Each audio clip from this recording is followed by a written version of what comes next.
Okay, folks, moving along on our Tribeca 2022 coverage. I am so blessed today to have Sinead O'Loughlin with me today. She, of course, is the director and writer of a little project we call Lamb. Thank you so much for taking some time to talk to me today, Sinead. Right out of the gate, I want to talk a bit about, I know you have a background in theater, but clearly this is a film. So talk to me a bit about, in your experience, what is it that you love about theater as compared to what you're finding now in film? Meaning, oftentimes when I talk to people in theater, they like to stick to theater. So I find it fascinating to figure out, why'd you go to film? Um, I think that I suppose what I always loved about theatre is the liveness and how heavily dependent it is on performance. Like I'm a big fan of actors and their, what they do and what they bring to a piece. And Ireland obviously has a very strong theatre tradition, very strong literary tradition, and we have great actors and good theaters. So I suppose I kind of ended up in theater, but I always loved, I mean, I've always loved film and TV, but I kind of felt like I just went a different way.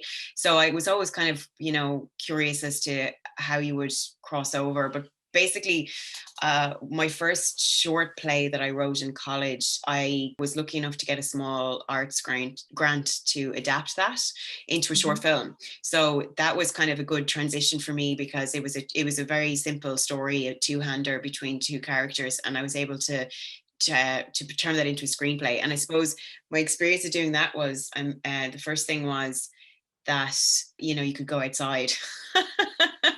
It's like you can go to different locations, and the very basic kind of differences. But I suppose they're different. I mean, I always tend to kind of compare them because my background is theater, now I work in film, but they're very different things.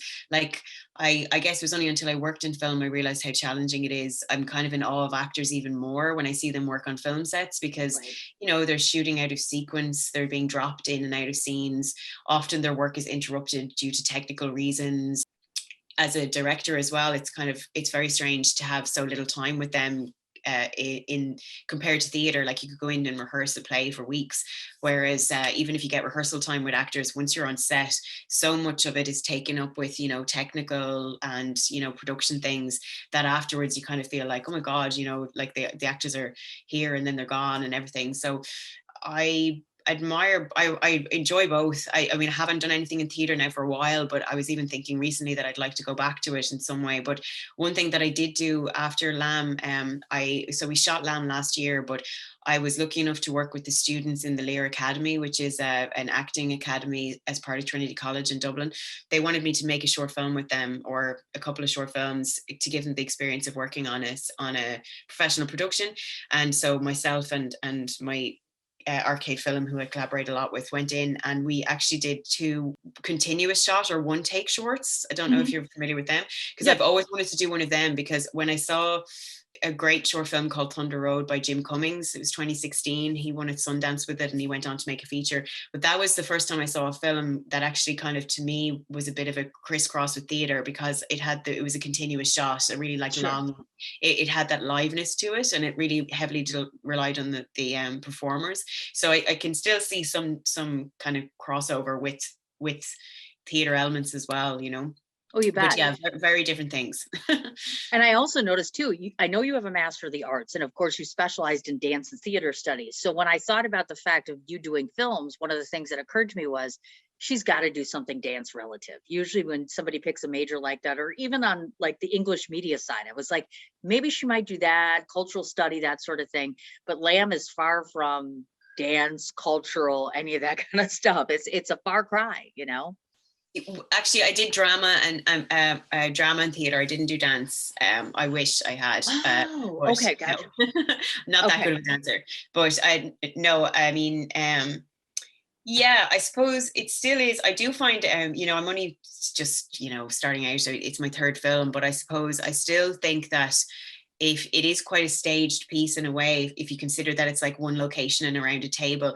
Sometimes I find that with my work and I kind of laugh about it, because it's like when you're on set, then it's like I've accidentally created a stage. Right. Oh, you know. So but I think for this piece, that was what we wanted. It was very much that like everything took place in this one, locked around the table kind of thing. So I do see definitely influences of like, the theater aspect in terms of, you know, usually very dialogue heavy, concentrating on a couple of characters. And yeah, the challenge, I suppose, with this one was that it was all in one location. You betcha. I want to pinpoint this out because oftentimes, including my significant other, he used to do voiceover acting too. I know that you've done the radio dramas as far as Mhm. voiceovers. Talk to me a bit about that because I find that most actors always have a side shuffle of sort. Voiceover acting, I think, doesn't get the props it deserves. You know what I mean? Because people think of traditional acting and you've got to be in front of a camera doing this or doing this. So, talk to me about the dynamic of voiceover acting. Is it in and of itself acting of some type? And how is that different for you than being behind the camera? Do you have an affinity more so for using your voice or for being behind the camera more so? Well, the radio drama that I directed was, yeah, it was a big learning curve for me. But radio drama is actually very popular in Ireland. I think that that's a big difference Oh, between. So I did a voiceover. I lived in Vancouver for a year, and I did a voiceover course there. And that was when I realized that they were saying, oh, you know, radio dramas aren't really that popular. And I was saying, well, actually, in Ireland, there's still really there's our national station radio. They have Drama on One. They debut radio plays all the time, new ones. So I really nice. enjoyed it. I worked on a radio drama in college. It was all like us volunteering. We kind of, and that was great fun because we were writing it together and directing it together. And we did, you know, some of us would do some of the voices. But again, it's different, you know, like it's quite restrictive to an actor in terms of they're locked in and they're, you know, they're there. But you just try to create that atmosphere where hopefully they can read across from each other and create a bit of, you know, performance to it themselves. But again, I really enjoy it. It's very heavily dependent on the writing as well, you know. So I enjoyed working with other writers as well. Oh, you betcha. Absolutely. And you can tell by the sound of her voice, she's from Ireland, and it's just got the most these lovely accents. I've been talking all day to international filmmakers, and it's so cool to listen. The dialect is different, the way of living is very different. And in Ireland, folks, I bet you didn't know this because I Googled this yesterday. So apparently, you guys are the seventh worldwide in terms of beer consumption. I live in Wisconsin where we have like Miller beer, etc. So I'm like, we've got to be number one here. And I'm like, how cool is that? So Ireland has that. You're the birthplace of Halloween, which is like one of my favorite holidays in the entire world. And I love the fact that you guys, in particular, I'd like you to talk about this. I'm told that Ireland has very generous tax credits and, of course, very well established studios as far as filming. So I gather that Ireland is probably one of the go to spots for directors. I don't know. Like, I mean, I think an awful lot of directors would go to the States if they, you know, depending on the type of career they Oh, wanted to have. But I do know in recent years we've had a lot of big American productions come into the country, particularly since COVID finished. You know, we had Disney were in Wicklow filming Enchanted 2, and Amazon have a studio, I think, in Limerick, and they were doing a lot of work there. And we have one of the tax incentives that we have for filming in Ireland is that they have to hire a certain percentage of Irish cast and crew, which is really good for the industry, you know. nice. Okay. Yeah, like, and especially after COVID, there was a bit of a bottleneck of productions because we'd been waiting, you know, everything was suspended for so long. So the industry, thankfully, is very, very busy at the moment. And then I think, you know, obviously we're probably hoping that at some point, you know, the streamers would, like Netflix or thing, you know, might film original things here. And it's, you know, it seems to be a very busy, productive time. But in terms of pathways for directors, I mean, I'd like to make my career while living in Ireland, but I can't speak for, you know, a lot of people base themselves in the UK, or they might still go to the States. Sure. Oh, that makes sense. Well, and the thing too is that as you mentioned, all of us have been living in this sort of comatose, like COVID pandemic, scary time for the last how many years. So I have to ask because you're not in the United States, we've all handled this differently, provisions are different, etc. So how hard was your country hit? And moreover, do you think that you finally got a circular comeback now at this point? Things are as close to normal as you think they'll get? Or You know, at the start, so March 2020, I think it was a very weird time. I had just submitted the application for Lamb. Actually, it was the last application I did. I was in Dublin, and I remember I went to the Virgin Media Dublin Film Festival was on, and I went around the corner to the cinema to watch. And at that point, we were all like, the cinema was full, but they were introducing the director or whoever to speak beforehand, and there was a bit of hesitation. They were kind of making a joke, oh, we probably shouldn't shake hands. But it was the first time there was a real sense of, God, you know, is something about to happen? And that was the last time I was in the cinema for, like, you know, close to 2.5 years. So it was just because after that, everything just shut down. The lockdowns were pretty strict at the start, you know, like it was all within 2 kilometers of your house. And it was quite a scary time just for everybody. I think, you know, nobody knew what was going on, and you had anxiety about relatives or, you know, vulnerable people. And then, so yeah, I think that was kind of the same for everybody. I think the first year was probably the hardest. I think last year was, things were kind of, there was moments of where it got less strict, and like we actually filmed Lamb in June last year during a period of time where you could, you know, things were trying to get back to normal, but even after that we went into a period of restrictions because the numbers got bad again. And then I think, you know, it hasn't gone away. Like I actually only had COVID myself last month. So Oh, wow. I was just, you know, and I am very mindful, like our cinematographer, Dan Keane, couldn't come to Tribeca because he had COVID. So it's still there. And, you know, but, you know, everybody's in the same boat in that we're trying to kind of establish a bit of normality, but not, You betcha. you know, still have to continue, you know.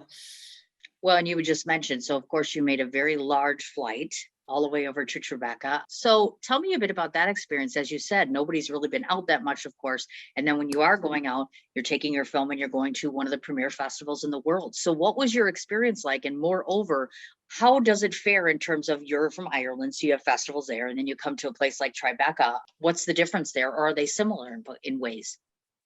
Oh, absolutely. I mean, this was a huge, like, we were so over the moon, and it happened really quickly for us when we heard that we got into Tribeca. Like, I've never premiered my work outside of Ireland, as in I've had screenings, but to have the world premiere in Tribeca was just like amazing. And, you know, it's a huge boost for us just because we've been working on it for so long and we hadn't shared it with an audience before. And also it just means a lot to us then when we have, it means we can enjoy our Irish premiere a little bit more because we've already shared it. I mean, in many ways, the stakes were higher because with an international audience, you know, you're always kind of worried if it's a particularly Irish film, is it going to travel or translate, or will some of the things get lost?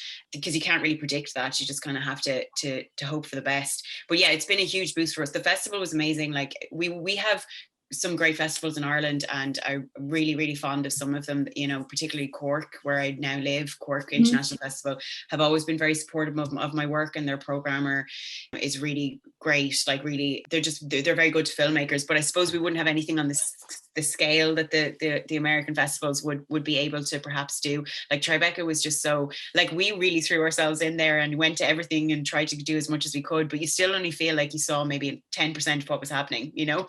Oh God, yeah. You betcha. Yeah. I mean, it goes like a blink of an eye, even though It it goes really on for does, so many yeah. days. There's so much to do, so many people to work with, etc.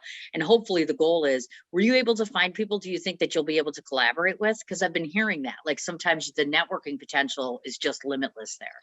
Yeah, definitely. I mean, definitely made contact with a few people. I got some really good advice from some people, and, you know, just were able to connect with people that hopefully, you never really know how these things are going to pan out. Like sometimes it could just be a case that you might link back in with somebody in 6 months or a year, or I just kept trying to convince everybody to come to Ireland. So I was trying to make them come to me, you know. But yeah, no, it was very, very useful. Even just snippets of conversations sometimes afterwards, you'll be like, oh, that's really good advice. And, you know, you're able to ask a few questions about people's own experiences with their own films, you know. Oh, you betcha. Now, outside of Lamb, if I were to ask you, was there a particular film that stood out for you that you saw, or one that you'd highly recommend that someone else watches? Sure. I mean, I'm still watching them because thankfully I've got access to the online stuff. But I really, really enjoyed our program. Actually, you know, Sink or Swim was I really enjoyed it. Like, there was the film that actually ended up winning Best Narrative, Night Ride, is excellent. It's so sweet. Yeah, I love that. And then also big fan of I really enjoyed Hoop Dreams, which was in the same program. Oh, And what else did I see recently? I'm still working my way through it, but sure. those two for sure, I definitely really, really liked. So that brings us to Lamb, of course. So Lamb is only 15 minutes long. So she does a Yeah. whole lot within that 15-minute time frame. As she mentioned, she had the world premiere there. And as we know now, of course, luckily it's still available at the at-home Shorts Pass up until the 26th. So people can still watch it. First of all, this particular film, like you mentioned, takes place in one spot, which is a kitchen, obviously, and we're given the belief that she's out in the middle of nowhere, very rural area. The first thing you see is Sarah, of course, and her baby who are sitting there, and they're having this lovely little exchange between mother and daughter, and it's actually quite a beautiful moment. And then Paul arrives. So the first thing I want to ask about is about Paul specifically, because I thought I recognized him. And in real life, he looks much nicer, much more humane and down to earth. So tell me a bit about, I tend to believe that some of the best mean or bad characters, if you will, are the nicest looking people, and not just cosmetically speaking, but just give you the aura that they're just the nicest human ever. And then they're able to just give you the bite, the last minute sort of, aha, gotcha. So when auditioning him, what stood out to you that said, this is my Paul? So I first met Aina online because of COVID. So I just had a meeting with him first. And what impressed me first was just as a, you know, as an actor, that he was so prepared and he was just so engaged with everything. And he was just really like, I just really enjoyed talking to him. Like I felt like he got the piece, and I felt like he had some really interesting, you know, insight into what he thought was going on with Paul and stuff. Like he'd done a lot of kind of prep work, even though we weren't at the stage of auditioning or casting yet. But I really enjoyed talking with him, and I could tell that like he was, you know, a really great. I had been told by several people anyway who had worked with him before how lovely he was, and that he was such a great guy to work with. But then obviously that's a separate thing. Are they right for the character? So then when he read for the piece, so I was lucky enough to be able to get both of them in a room to do the audition or the reading. And he's just, yeah, he's just a really great actor, and he just brought something to it. You know, we had a lot of conversations, particularly in rehearsal. Like I could tell that for his process in particular, I think, you know, it was quite similar to mine, in that he liked to kind of like talk things out. And we talked a lot about Paul's background, and luckily enough, because I had written it, I had done a lot of prep on writer's notes for our funding application. So I had like thought about everything, you know. And but I was also, I didn't share those notes with the actors, because I think it's important that they kind of arrive at a place themselves about Oh, what they think sure. is going on. And they don't necessarily have to share that with me either. You know, like those are the type of decisions that they make. But I just, you know, he just seemed to have a really good handle on it, and he really wanted to kind of round out the character, even if it's the before life of the film, or, you know, potentially the after. It's like, how did this guy arrive at this particular place at this particular time? And that was, and yeah, like he's just really great. So I mean, I loved working with him, and it was straight away. Like he also, like, you know, he is such a nice guy. But there's that one moment where he turned around, and where he's about to pick up the baby, and she says don't, and he just turns around, and his face just, like, it's a tiny change, but his face, just something passes over his face that just Right. chills me to the bone. I was just like, you know, he's just so strong, and he's just got really good impulses and instincts, and yeah, and was great to work with. So he was the whole package. As a reviewer, one of the things that I thought about when I was watching his performance was, I asked myself, and the audience, I'm guessing, might have a similar response, which is, I'm asking why. There's always the question of why throughout the whole thing. So I said to myself, okay, there's mental illness on one side of the fence. There's scorned lover on one side of the fence. There's, I have been harmed by my own parent, etc. And so there's abusive, you know, issues that are there. So you've really created a multi-layer character. So I was curious if he brought that to the table, or if you put that in writing and then he purged forth with that.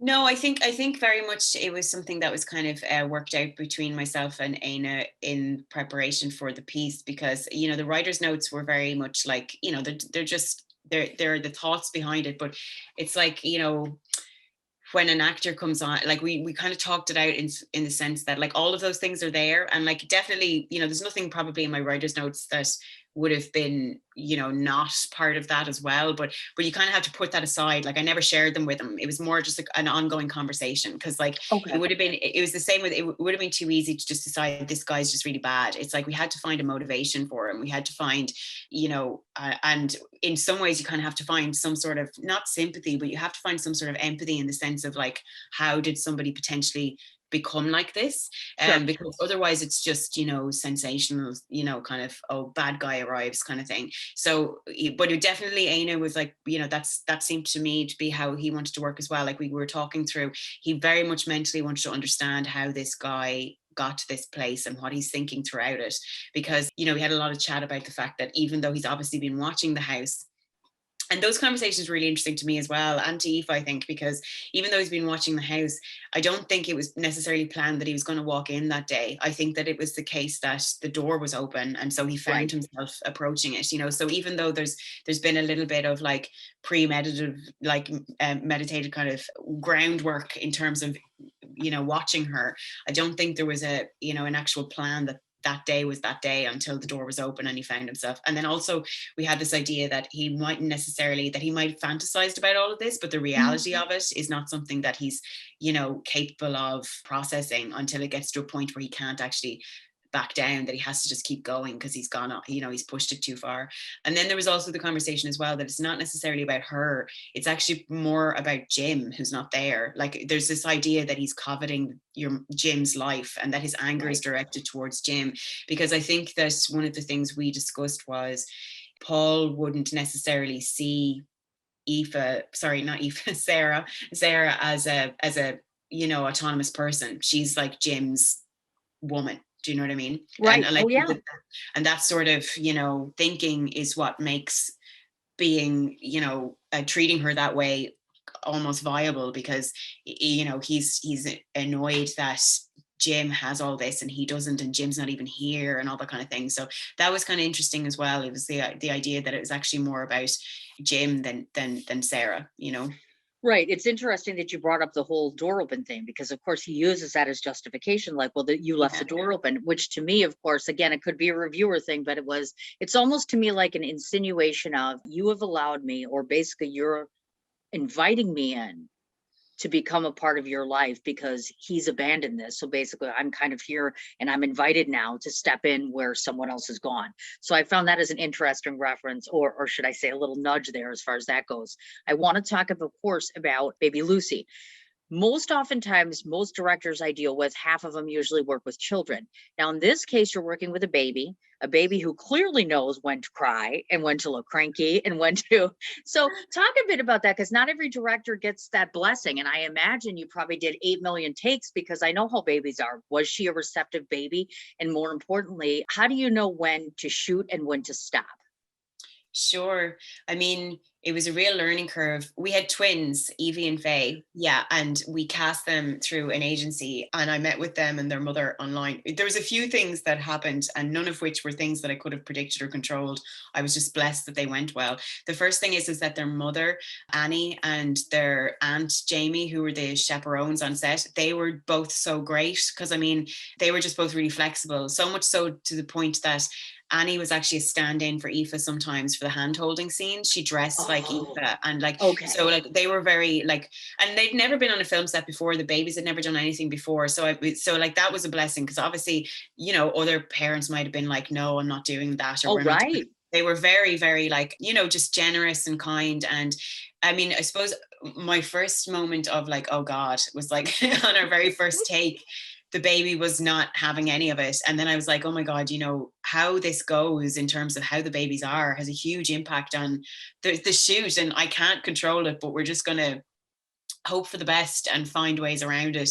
Because so basically we just got into a rhythm. We only had 2 days, and that in itself was very restrictive, because the babies could only be on set between 9:30 and 4:30, I think. Oh, right. And one baby could only be, now I'm probably remembering this wrong, but I think one baby could only be on set it's either 15 minutes or 30 minutes at a time. So there was a lot of things to manage. And I had an amazing first AD, Niall, and he was kind of keeping an eye on that.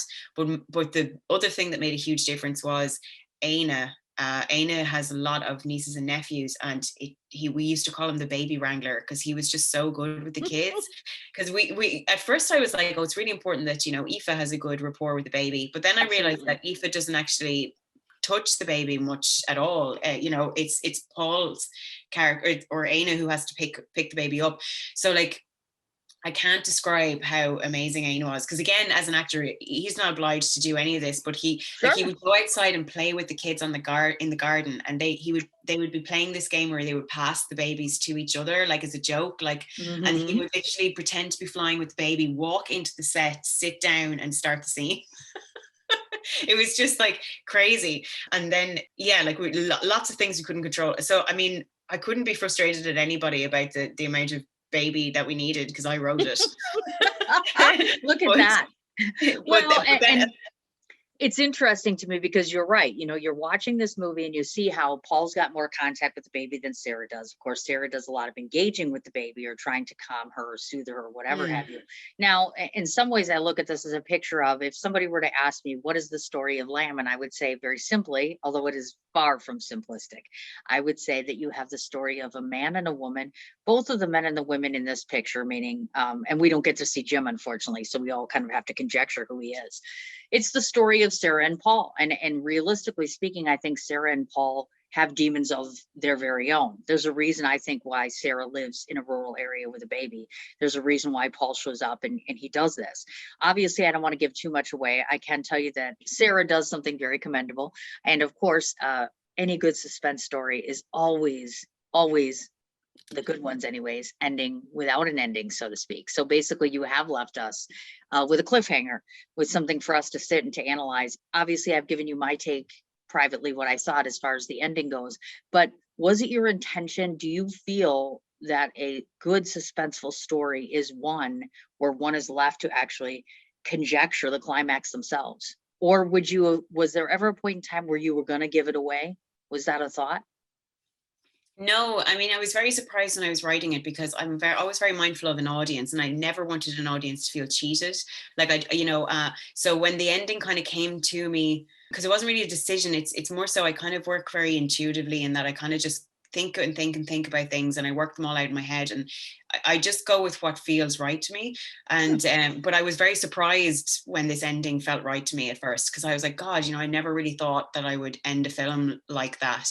Now there was never any great deviation from that. It was never going to be like, in order to tease it out, I would have gone through all the scenarios. I was like, she grabs the baby and runs, I would have gone through all these different, but that ending it without, ending it ambiguously felt right to me. But I did really think for a long time as to why. And even within that, there was different ways to do it. Like, I didn't want to just cut to black. Like, we tried out a lot of different things, but yet the ending was still ambiguous. And so, yeah, it just felt right to me. I mean, I didn't, nothing else really fit for me. I didn't want to put a bow on anything. And by that, I mean either way, and I'd like to say it's because I wanted to, make a comment about this, that, or the other, but it just for me, it always goes back to the story and just what I think feels right, and I remember having a conversation with my producer, and I was saying, like, I'm not obsessed with the ending in the sense that I'm happy with the ending, but for me, the real story is the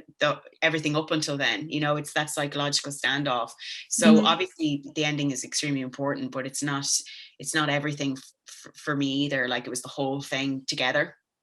Oh, right. I get you. You betcha. So if I were to ask you, as the creator, describe Lamb in 3 sentences so that this way the audiences are lured in to watch your project. Sure. In 3 sentences.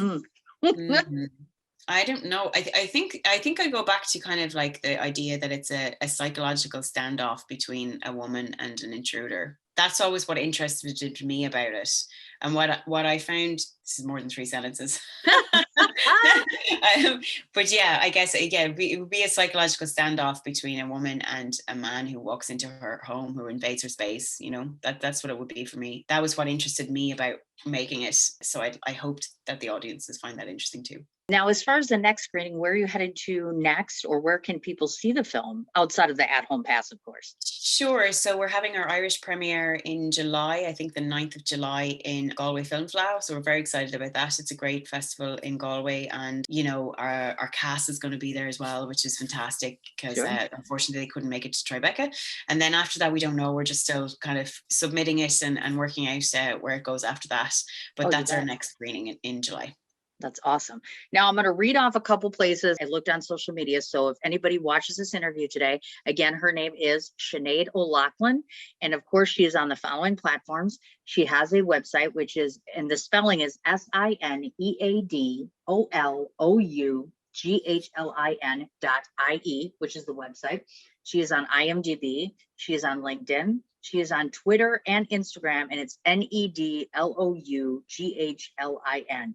And for Instagram, just add Ned Loughlin Film. And then, of course, she has a Facebook page, which is Sinéad O'Loughlin, writer director. Any other places where people can find you? No, I think that's plenty. That's more than enough, isn't it? Oh my gosh. Oh, well, this much I can say, Sinead, you have been an absolutely lovely interview, but more importantly, your movie was just engaging and entertaining and scary and just very, it's what good filmmaking is all about from a international filmmaker. And even kudos to you. You're female, which makes it even cooler. Not that males are not, but I just think it's amazing to me what wonderful work can be done by filmmakers in such a short amount of time with such a small budget. So kudos to you. Congratulations on everything.